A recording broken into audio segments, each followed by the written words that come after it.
all dear listeners. I'm happy to bring to you the statement from the Uganda Episcopal Conference after our plenary, which took place last week. After the celebration of the National Uganda Martyrs Day, 3rd June this year, the Catholic bishops of Uganda, then one diocesan administrator, and the 2 vicars general representing their bishops gathered at St. Augustine Institute in Zambia from the 6th June to the 11th June this year, 2022. The meeting was opened by the Apostolic Nuncio to Uganda, Archbishop Luigi Bianco. During the meeting, the bishops shared the status of the Catholic Church in Uganda and its institutions, which were established for evangelization. These institutions include the Catholic Secretariat with its departments, as well as Centenary Bank and Center Group, Uganda Catholic Management and Training Center at Rubaga, Uganda Martyrs University, Interservice and the JW Interservices Limited, Pax Insurance Limited, and Priests Medical Scheme.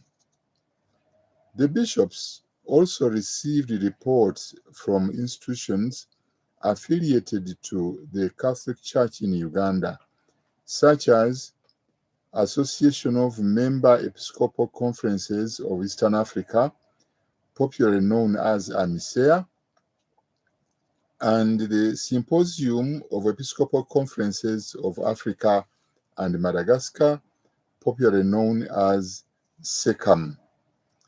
Then the Bible Society of Uganda, the Joint Medical Stores, and ECLOF Uganda Limited.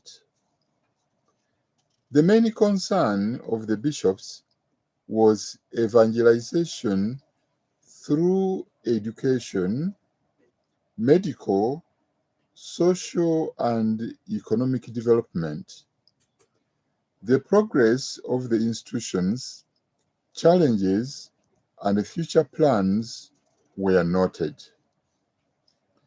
The bishops were provided with the opportunity to share their concerns for the economy, industrialization, youth unemployment, refugees and migrants, climate change and its effects in light of the encyclical Laudato Si, as well as instability and insecurity in some parts of our country, Uganda.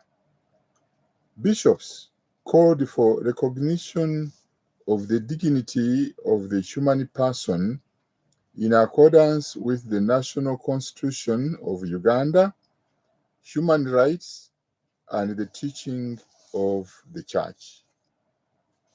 The bishops encouraged the citizens of Uganda to work in unity and harmony as brothers and sisters in one and undivided nation, Uganda. They deplored the widespread poverty, the soaring of prices, and high cost of living in our country.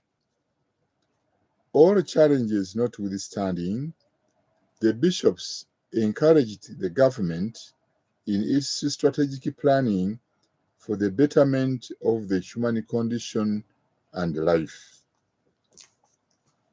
A report on the national celebration of the Uganda Martyrs Day at Namugongo for 2022, which was animated by Fort Portal Diocese, led by Bishop Robert Mohirwa. This report was tabled to the bishop's discussion. As for the next celebration of the Uganda Martyrs in 2023, Tororo Ecclesiastical Province was mandated to select the diocese to animate that event.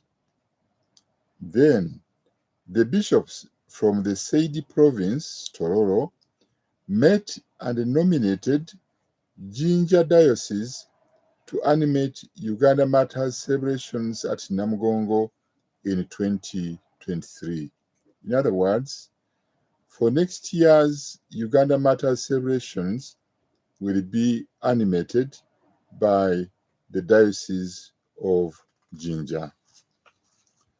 The following events were also communicated, namely, St. Mary's National Seminary, Gaba, will celebrate its Golden Jubilee on the 12th November 2022.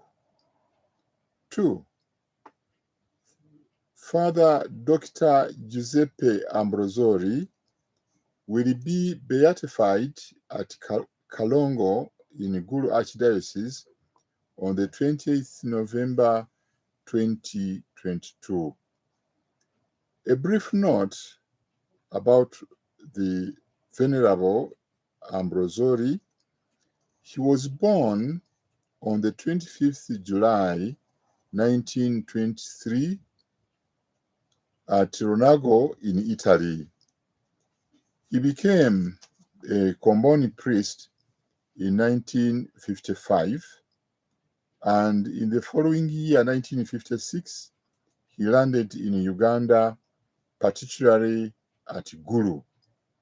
From there, he worked in several places, particularly hospitals in Kalong and in Lira, where he died in 1987 on the 27th March. So on the 20th November this year, this venerable priest and doctor will be beatified at Kalongo in Gulu Archdiocese. As the bishops concluded the plenary meeting, they agreed to focus their attention on preparations for the Synod of Bishops, which is scheduled to take place in Rome in October 2023. The bishops promised to pray for the welfare and the security of all Ugandans, inspired by the gospel teaching, summarized by the principle of loving one another. As Jesus ordered us, love your neighbor. We thank you for praying for us. We pray for you, and let us remember each other in our prayers. I thank you for listening. Thank you, my Lord Bishop, Right Reverend Dr. Joseph Anthony Zziwa, for the message about the Bishop's Plenary. Summarized the message about the Bishop's Plenary that has just concluded. We thank our Catholic radios that are broadcasting live this message. Now, kindly, Bishop, give us the same message in Uganda. Abooluganda abaagalwa abampuliriza, ndi wano mu studio za Radio Sapiensia okubatuusaako obubaka mu bufunze obuvudde mu lukiiko lw'Abepiskoopi olwatuula wiiki ewedde. Ensambya mu kifo kyaffe ekimanyiddwa ng'ekya St. Augustine Institute. Twatuula ensambya awo okuva nga 6 June okutuuka nga 11 June omwaka guno. Kitegeeza oluvannyuma lwa Namugongo, awo ffe twagenda okukola olukiiko luno. Olukiiko luno lwaggulwawo Oweekitiibwa omubaka wa Paapa mu Uganda, Archbishop Luigi Bianco. Mu lukiiko luno, Abepiskoopi twetegereza embeera n'obulamu bwa Keleziya Katolika mu Uganda, ate n'ebitongole ebya Keleziya ebyo ebyassibwawo okubunyisa eddiini mu bantu, okulangirira amawulire ag'essanyu. Ebitongole ebyo naddala bye bino: ekkakalizo ly'emirimu gya Kkereziya eriri ensambya Catholic Secretariat n'ebitongole ebigwa wansi w'ekitongole ekyo. Twogera ne ku Centenary Bank ne Sente Group. Twogera ku Uganda Catholic Management and Training Center, edda gye mwayitanga Lubaga Social Center. Twayogera ku nsonga ezikwata ku yunivasite yaffe abakatoliki, Uganda Martyrs University. Twayogera ku Interservice ne JW Interservice Limited. Twayogedde ku Pax Insurance Limited ate ne Priest Medical Scheme. Sijja kuwa buli kantu konna akaayogerwa, naye twagala obbategeeza nti reports ezaava mu bitongole ebyo twazeetegereza ate ne tubaako bye tuwa ne tubiddiza ebitongole ebyo okusobola okugenda mu maaso. Era Abepiskoopi twafuna reports okuva mu bitongole ebikwataganako ne Kkereziya Katolika mu Uganda, okugeza ekibiina ky'Abepiskoopi mu Africa, AMESEA mu bujjuvu, Association of Member Episcopal Conferences of Eastern Africa, n'ekibiina oba ekitongole ekirala SECAM ekivuunulwa Symposium of Episcopal Conferences of Africa and Madagascar.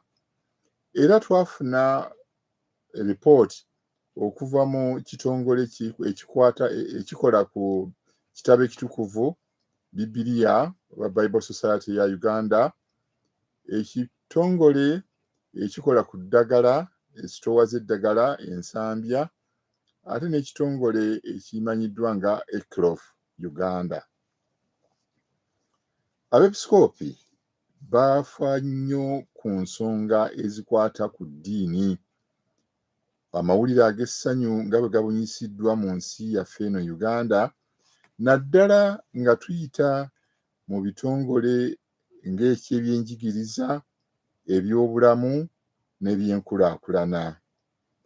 Ebyo ebituukiddwako ebirungi twabyetegereza, naye ate ebizibu oba ebisoomoozo ebiriwo mu ggwanga nabyo twabitunuddeko ate ne tukola n'enteekateeka ez'omu maaso.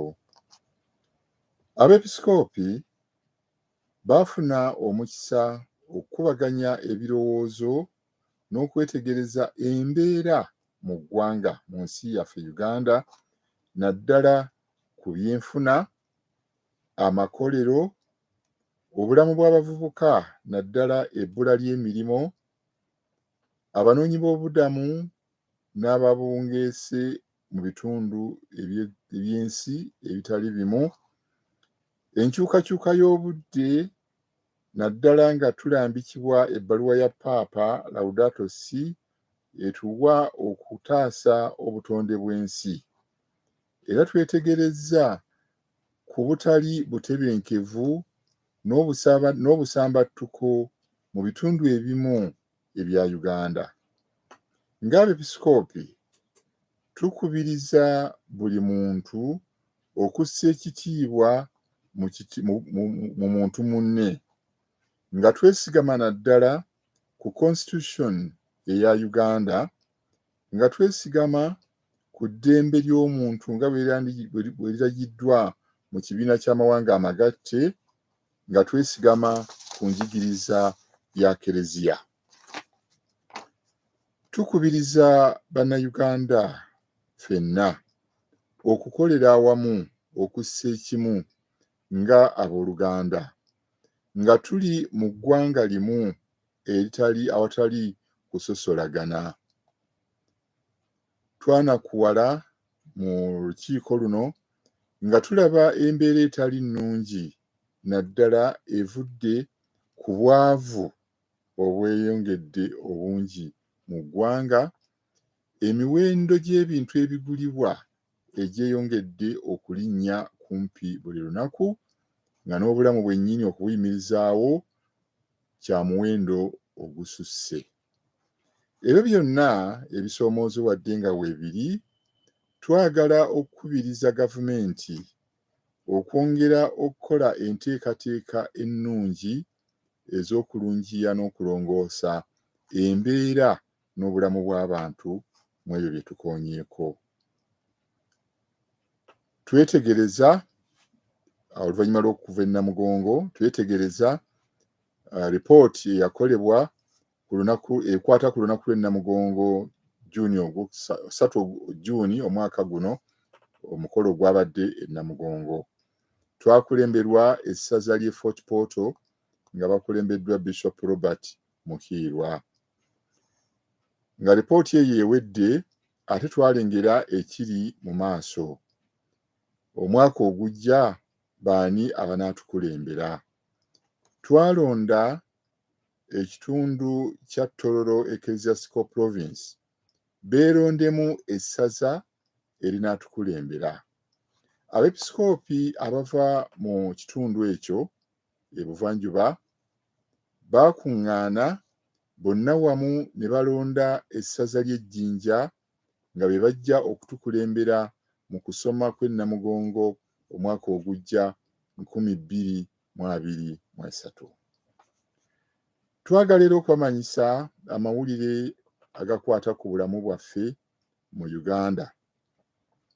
Seminariyo yaffe enkulu ey'Eggaba, St. Mary's National Seminary, ejja kujaguza emyaka 5 ng'ennaku z'omwezi 12 Novemba 2022 omwaka guno.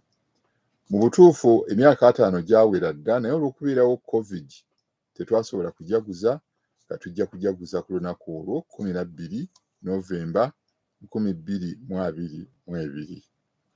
Amawulire amalala amalungi ag'essanyu. Omuweereza wa Katonda Father Dr.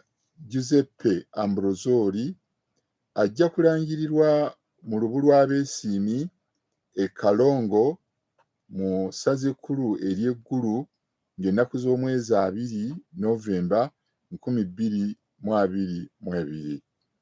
Oba oli awo bangi temumanyi bingi bikwata ku muweereza wa Katonda ono.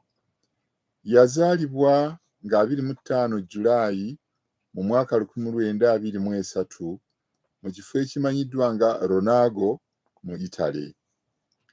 Obulamu bwe yayagala kubeera omusaseredooti, bw'atyo n'afuuka omusasedooti nga mu 1955 mu kibiina eky'abakombooni. Yaweerezebwa okukola mu Uganda n'atuuka eggulu mu mwaka 1956. Yakola mu bifo ebiwerako, naddala ng'ajjanjaba abalwadde eggulu e Kalongo, ate n'erira gye yafiira mu 1987. Omuweereza wa Katonda oyo ajja kulangirwa mu lubu lw'abeesiimi e Kalongo nga 2 Novemba omwaka guno. Abooluganda abampuliriza, abepisikoopi twamaliriza olukuŋŋaana lwaffe olwo, olukiiko olwo, nga twagala okweteekerateekera olukiiko Paapa lwe yayita olujja okutuula mu Okitoba omwaka ogujja 2023. Tumanyi nti okwebuuza ku bantu kugenda mu maaso mu masaza gaffe gonna, bwe tujja okujja lipooti gye tunaawa ey'awamu nga Kereziya mu Uganda tugiweereze e Roma. Tubeebaza okutusabiranga, naffe tubasabira, era buli omu asabire munne, tubeere omuntu omu nga tutambulira ku ekyo Mukama waffe Yesu Kristo kye yatuyigiriza, okwagalana nga abooluganda. Mbeebaza okumpuliriza. Omukama abakuume. Amiina. Tweyanza nnyo Bishop waffe Bishop Joseph Anthony Zziwa obubaka bw'atuwadde obwo. Mwenna tubeebaza ababaddeyo nga muwuliriza nga mutumbudde radio zaffe ez'Ekereziya Centenary Masaka. Mwebale nnyo, mwebalire ddala Radio Maria Uganda, Kasese Guide Radio, nga Bishop waffe abadde asinziira wano Nsambya mu studio za Radio Sapiensia era radio y'Abepiskopi ba Uganda. Mwenna mwebale nnyo, mwebalire ddala.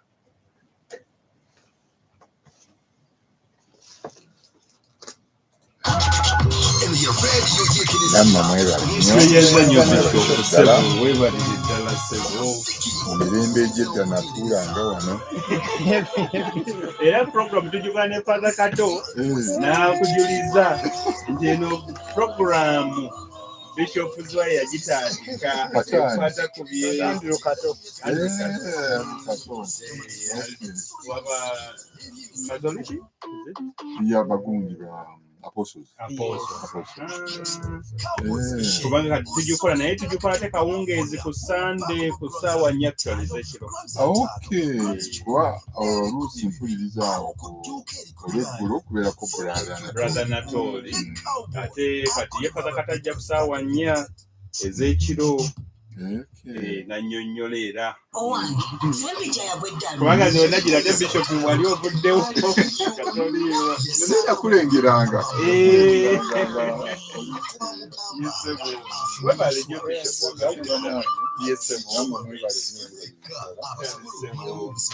Tusuubira abalala nabo kibakoledde.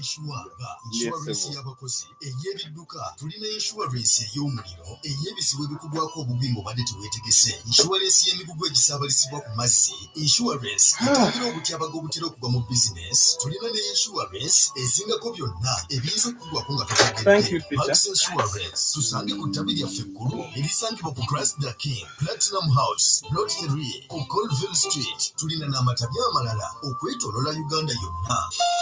Parks erungamizibwa ekitongole kya Insurance Regulatory Authority of Uganda. Parks our insurance partner.